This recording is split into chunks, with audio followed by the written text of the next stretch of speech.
Welcome back to That Rugby Podcast. You're joined by myself and Hughey. Hello, it's me. How was your weekend, mate? Miserable. My air conditioning's broken, so I spent it sweating. Spent it sweating. I also spent some of my weekend sweating. Yeah. But that was spent at the Allianz Stadium watching the Sevens in the searing heat. Do you remember that the Sevens in Sydney was on? What was that? I didn't.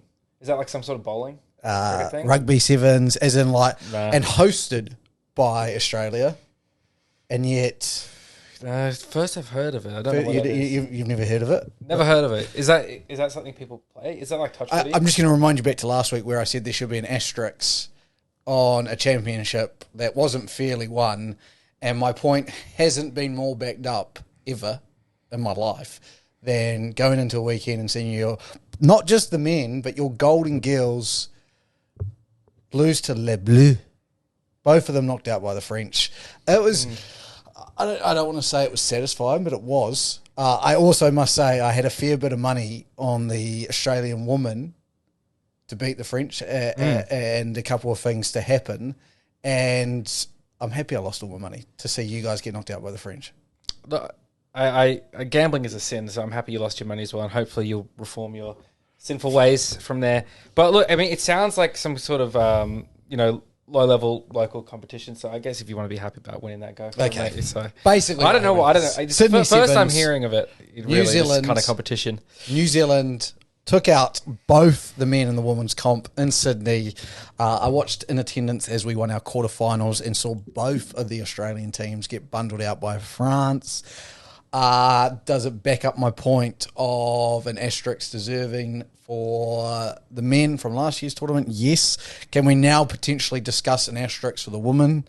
Maybe.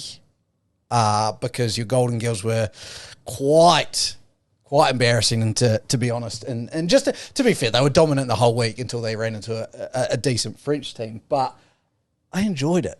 I enjoyed sitting there and seeing what I got to see. And to be fair, I was sitting there next to my South African mate, Matty Lawson, friend of the show. Mm-hmm. Good friend of the show. Knox rugby player. Yeah, alumni.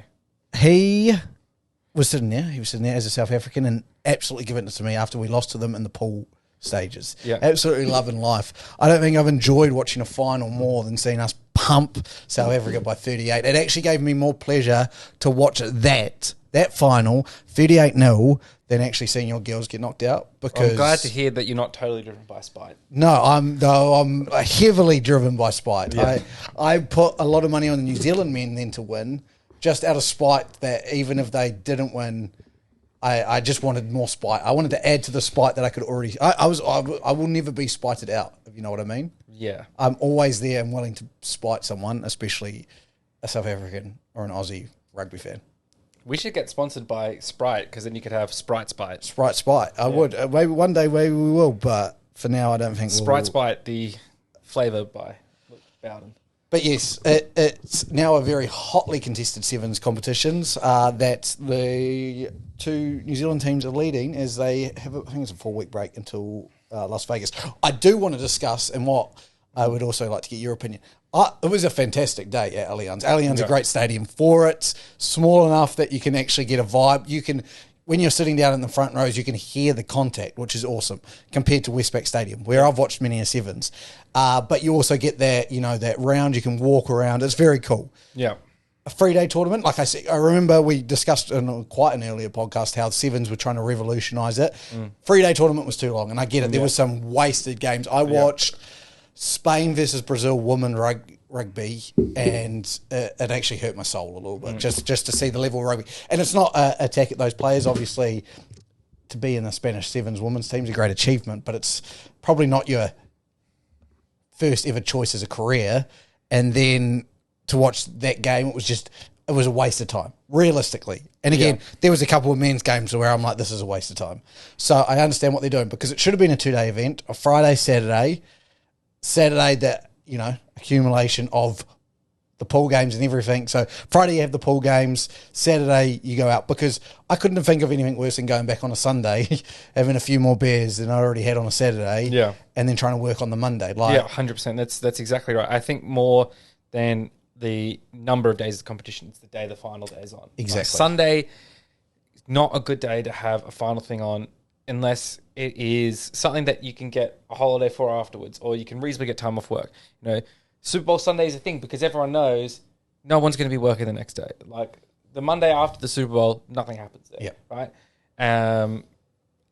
Host your event finals on a Saturday, or get a public holiday so people can take the day off. Totally agree. And then that's what I was like, I felt a little bit like disappointed leaving. Like we'd watched some great footy, but you just the quarterfinals, and you're like, you're coming back for realistically 4 games. Like all those other games on Sunday were just meaningless, except for the 2 semi-finals in each one. And I was like, pointless. So I see why Sevens is doing that. I also, I love the idea, like we discussed it there. It should be like Formula One. Like this should be our, like, you know, they go around the circuit, they play, it's big, you get everyone involved. You could have sold out Allianz, in my opinion, if you'd done a really good job with the 2-day event. I think they marketed it quite well.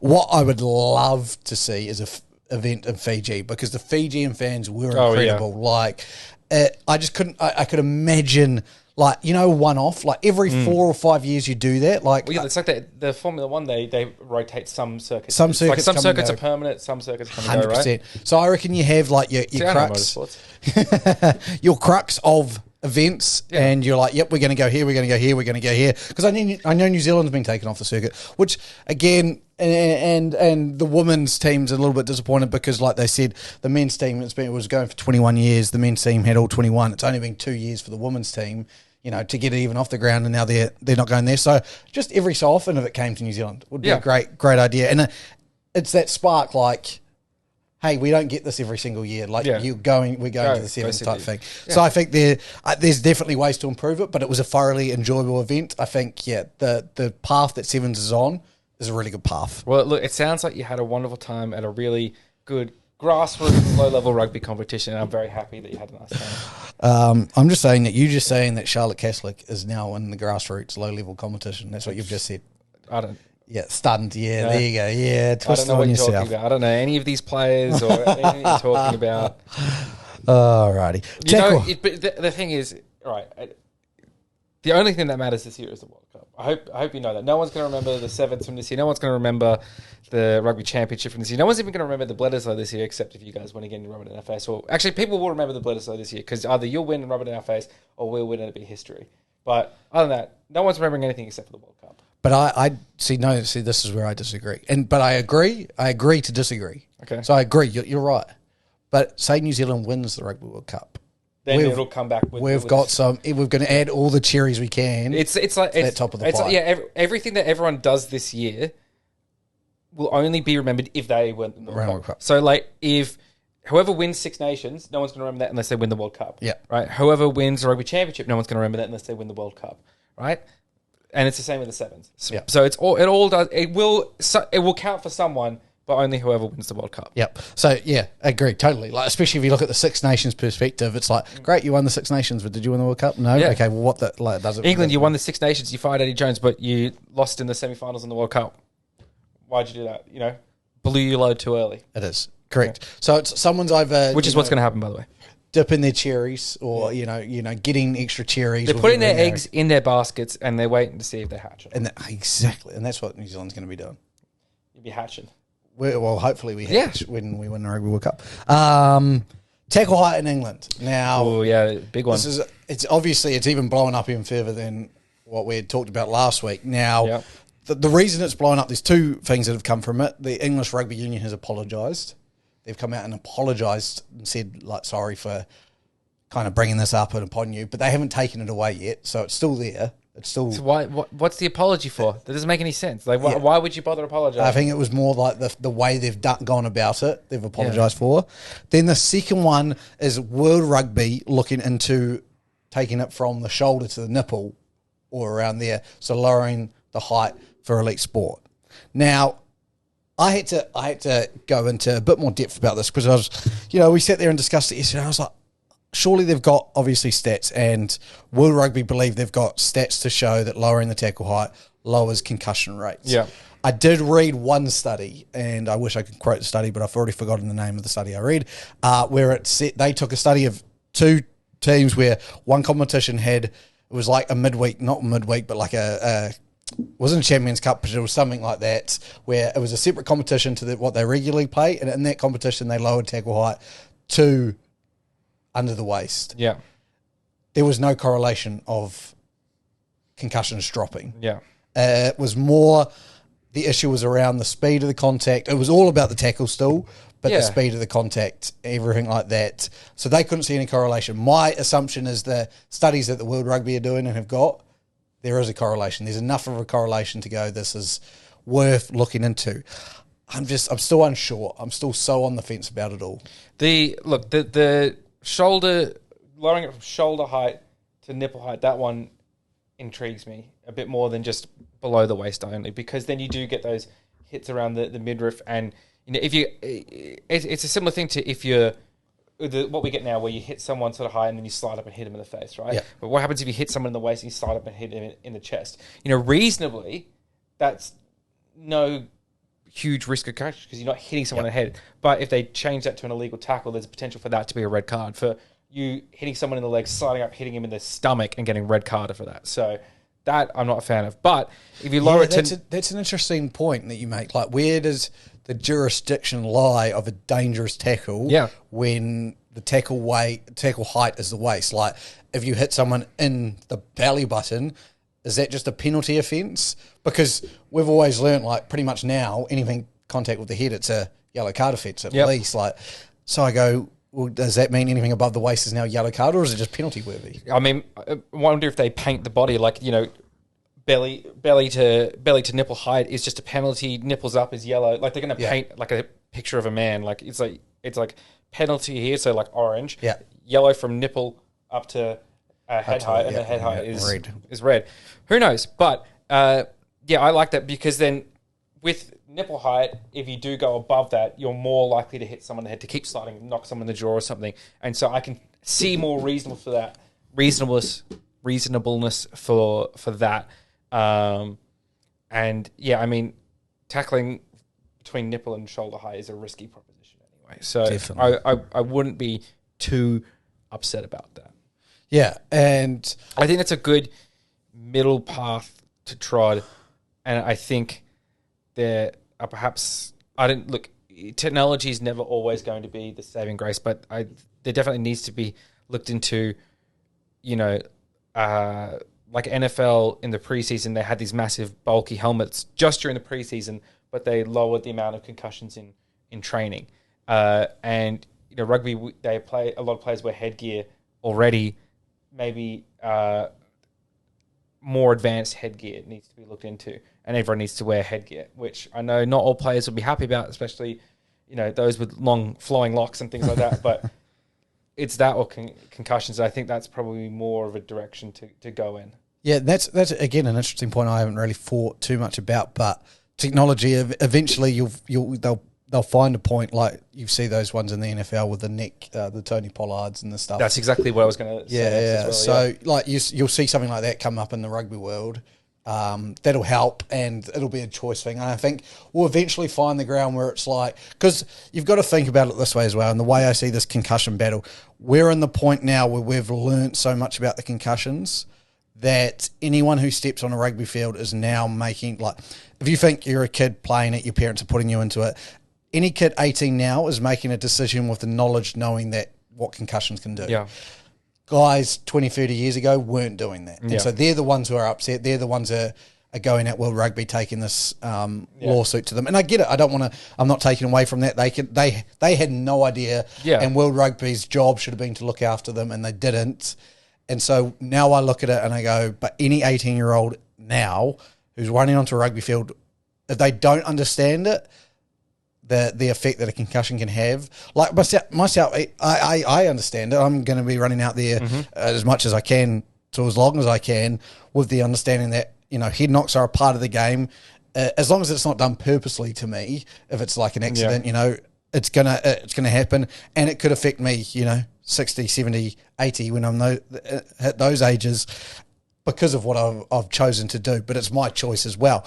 Say that if they bring out something that can reduce it, I will be one of the first to put it on. But I don't I don't think anyone has to be judged if they don't want to wear it. It's just you've got to understand the risks that you're getting into as well. Yeah, so it's one of those things where when you sign up, you sign a health waiver, and you understand that if you don't wear this protection, you are waiving rights to indemnity, basically. And look, I've suffered a couple of concussions through my playing career. Not fun at all.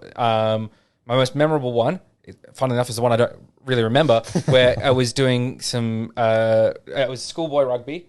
I was in year 11 in the open, so year 11s and year 12s. And there's the drill that all you rugby fans will know, where you just run in a straight line, pass it down the line, you just run straight, and you run onto the ball. Super simple, right? Young coach comes in, innovative ideas. How do I get these boys to run straight? Simple. I have two of those lines running at each other, but they're running in each other's gaps. Right? Now, I ran straight. The big fuck-off second rower opposite me didn't run straight. So I passed the ball, and I looked up, and I saw his elbow. Oh. I woke up 5 seconds later on the ground, and the sky was green. And everything that was supposed to be blue was green. And I'd also dislocated my jaw. And I'm actually the reason my school has a concussion policy, because they didn't have one before then, and they let me walk back to school on my own. Yeah. Holy shit. See, that was like, I'm assuming he wasn't looking straight. Yeah, he wasn't looking. So he just sort of drifted off his line. Drifted off, and then I look at his elbow was my jaw height, and because I'm sideways, I'm turning back into the elbow that's there. Yeah. Bang into the elbow. Jaw dislocates, me out cold for 5 seconds, and then I woke up, and because obviously I had a concussion, everything that was supposed to be blue was green. Like it was like a turquoisey green, but it was green. Like I was seeing stuff green. Incredible. You could, that's bloody interesting. Not only because that's a training environment. Like all of mine have happened during games. Yeah. So like I've put my head in the wrong position going for a tackle one time. One time I was bridging. Yeah. Someone just came and took me out. Another time I got a knee to the bottom of the ruck. Those are like my 3 times that I've had them. And the worst has been like I got one, went in to make a tackle, tried to stand up and just was everywhere. Down I went, got taken off, and then the whole night home I had headaches and stuff. Just your normal concussion symptoms, but that's a hell of a story. Jesus. Yeah. So, but I guess if you lowered the tackle height, you would have been all right. Well, no, we would have had to lower the second row. Jesus Christ. Take him out at the knees, and then I would have been all right, because he was tall. He was bloody tall. But that's what I'm saying, though, is that the tackle height won't be the be-all and the save-all, right? No. And neither will technology, but combining those will be what happens. But concussions will, in any kind of sport where there is contact, I don't think you can ever fully eliminate concussions. However, and I don't think that's the objective either. I think the objective is to eliminate the frequency and the severity of them, because that is what causes the long-term effects, is the repeated intense concussions. And that's what we see in American football, is what we see in rugby, is it's repeated trauma to the head, right? So you're never going to fully eliminate them, but you can do your best to minimize them to the point where it's much less of an issue than it is now, and the players that it still does affect will be much better taken care of, because there's less people needing care, and so the money can be more spent on that and on other things. So I support investigating as many different methods as possible. And I think you said it last week, like the lowering the tackle height thing, it's good that someone's doing it. I'm glad it's not us doing it, but I'm glad it's good that someone is doing it, so that we can see what happens. We can get results. And that, unfortunately, that has to happen. Is someone is going to have to be the guinea pig somewhere, and that's where we'll learn. And I guess I think that for, like, my last statement from that is there's also a way to deliver that, and I don't think the English Rugby Union didn't do that very well. Like, that was the thing. Like, say they came to us and they said, in the shoot shield, we're making it below this, but this is the reasons, this is what we're doing. We're going to give you, 12 weeks to get ready for the season. This is what we're doing. This is how we're dealing with it. If you are unsure about it, come and, talk here, all this information, and just pushed it out to the clubs, got club feedback as well. Like before they fully announced that, they were like, hey, look, we're thinking of doing this. We want full club feedback, like transparency through. This is what we want to do. Reasons why we don't. I just don't think it was handled very well, and that's why you're getting the reaction. I don't think it's less about it actually happening. It's more how it was handled, and again, it's an interesting one to do it in England purely because their history and their pride in their history. They go, oh, but this is not what rugby is, and I go, well, it's because they're a bunch of whiners, basically. Okay, nice, yeah. So, look, I mean, I don't think it's necessarily the players either. It's the people. The people that are complaining the loudest are your middle-aged blokes on Facebook, right? The same ones that complain about anything that's slightly different, right? Beans, beer, and the Queen. Fuck off if you don't like it. That's the people that are complaining about it. Brexit means Brexit. All right, those are the ones that are complaining about the changes the loudest. This is fucking rugby. May as well wear fucking tutus on the field. They're the ones that are complaining about it. Fucking shaved head, one of their wives tattooed on their forearm or something like that. Like those would be the people that will always complain, and you're never going to satisfy them with any changes to the game, right? And they're always like, oh, I'm fucking quitting watching rugby, never watching this game again, fucking sissy's game. Like, of course they're going to keep watching rugby. They've got nothing else going on in their life. The wife's left them and their kids have been taken away. What else have they got but rugby? So they're going to still sit there and watch. You've got to learn, and I think sometimes too much emphasis is put on the words people speak online, and what really needs to be focused on is the actions of what people do, right? Because at the end of the day, Facebook comments mean fuck all. What matters is views and bums on seats, right? So if you're still getting those results, and I think they will, because what the fuck else is going on in England, right? Yeah. You know, it's miserable there. Yeah. You need your sport to survive. That's why the Premier League is so popular, because it's an anesthetic from the misery of their existence, right? So they're going to still sit there. I'm glad you're going to, when we make our Six Nations predictions, you're actually going to, turn all the English support people that are hating on you right now, you're going to turn them around. Well, of course, this is why they're going to win the Six Nations. Because they're miserable, is that Because why? They're going to turn their misery and hatred for foreigners into winning, right? Let's get on to those Six Nations predictions, now that we bring them up. Because Hughey's gone so hard after the English, we're going to predict I haven't gone so hard after the English. I've gone hard after England, right? Yeah. So, because I've lived there. It's a lovely country in certain parts of it. Other parts of it, not so much. But look, you've got your Six Nations predictions. I'll give mine now since I've already gone England. We've already revealed. We've already done the winners. We've discussed this before, but we're going to give our full table predictions. So I said England would win, and I'm sticking with that. And then I'm going Ireland second, France third, Scotland fourth, Wales fifth, Italy sixth. Yeah, as much as I love Ange Cappuccino, I still don't think there's enough firepower there for Italy. Warren Gatland to Wales. I was tempted to maybe put them above Scotland, but I think Scotland's got a little bit too much talent.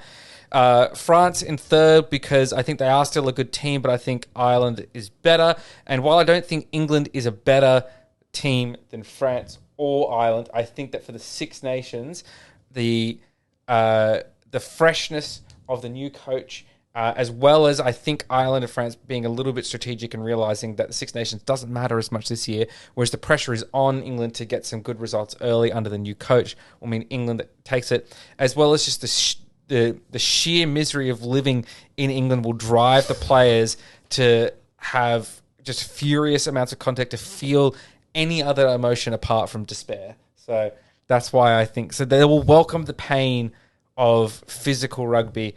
And that's why they will win, and also because they hate all foreigners. And so what better way to take out their hatred of foreigners than by smashing other players? And they didn't have that before with Eddie Jones, because Eddie was a foreigner. Not only that, was he a foreigner? He was a colonial. He was from one of their territories, and so they couldn't unleash their pure racial hatred as much as they do under an English coach. So that's why I think England will win. 100% serious for all of that, as you can tell. Wow. Yeah. That came from the soul. I'm going to read mine out now.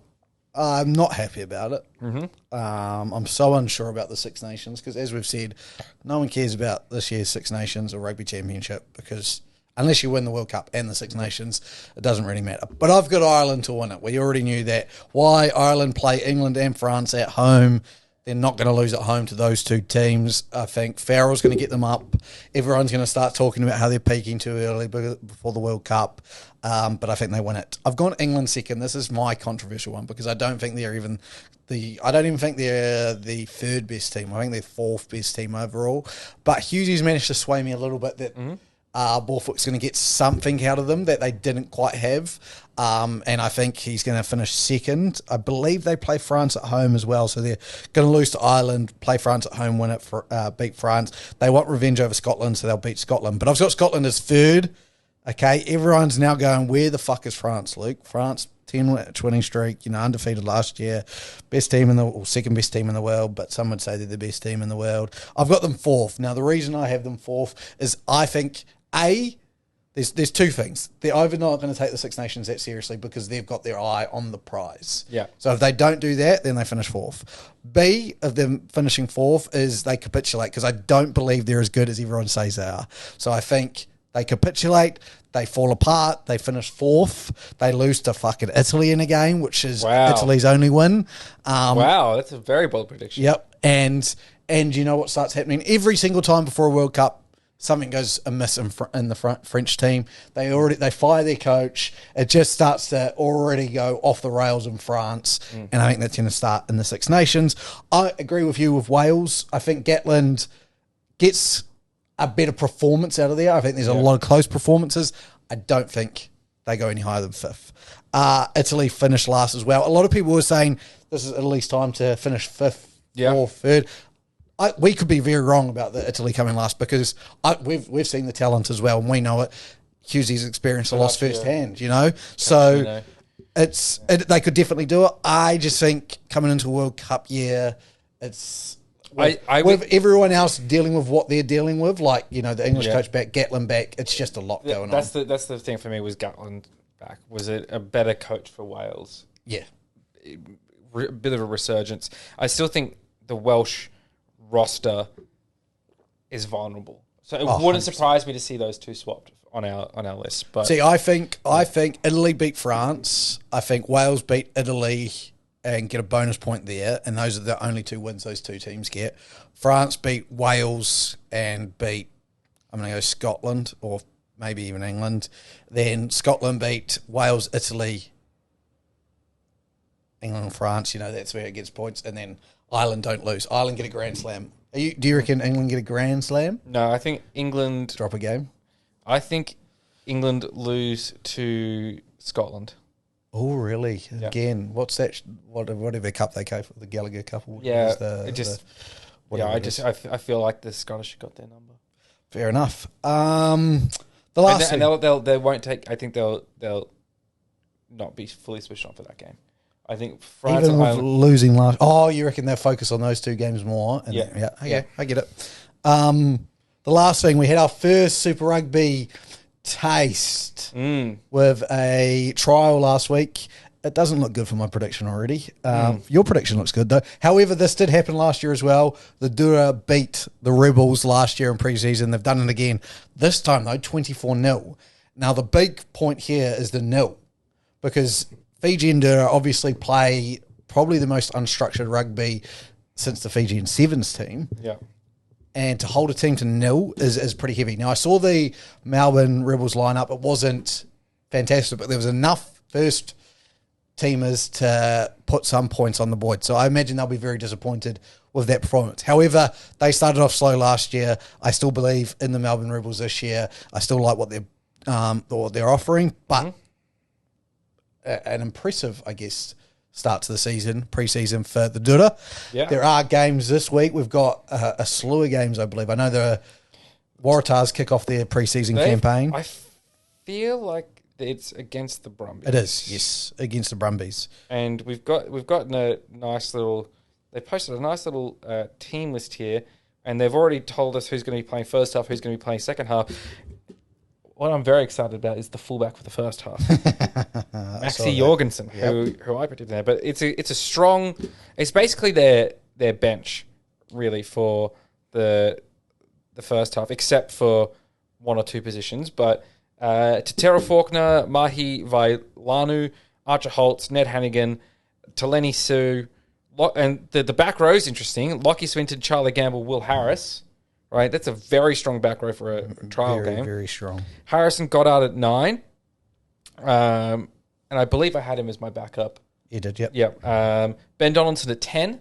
So that indicates to me that he's probably going to be the starting 10. The 12 is so interesting. Exactly, because that's going to be my other thing for why I think Donaldson's going to be starting 10. So Dylan Peach at 11.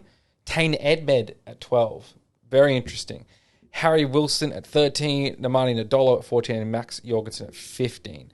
So, yeah, I think it's kind of tipping their hat on a couple of positions there.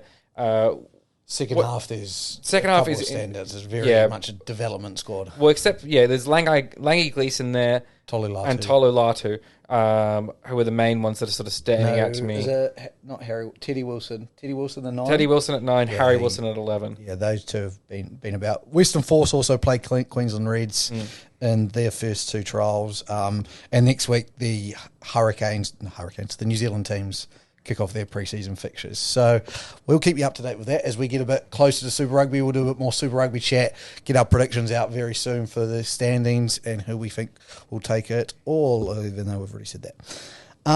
That is us today for that Rugby Union podcast. Very nice. Very good episode apart from the start. We found out that the Australian Sevens is made up competition teams that no one even knows they exist. You talk about that bowling competition again. Oh, yes. Man, it's a rugby podcast. Thank you for joining us. Next week, we'll have obviously a bit more context because Super Rugby Six Nations games start over this weekend. Actually, a lie. Sorry, team. I'm back in the motherland, Aotearoa, next week.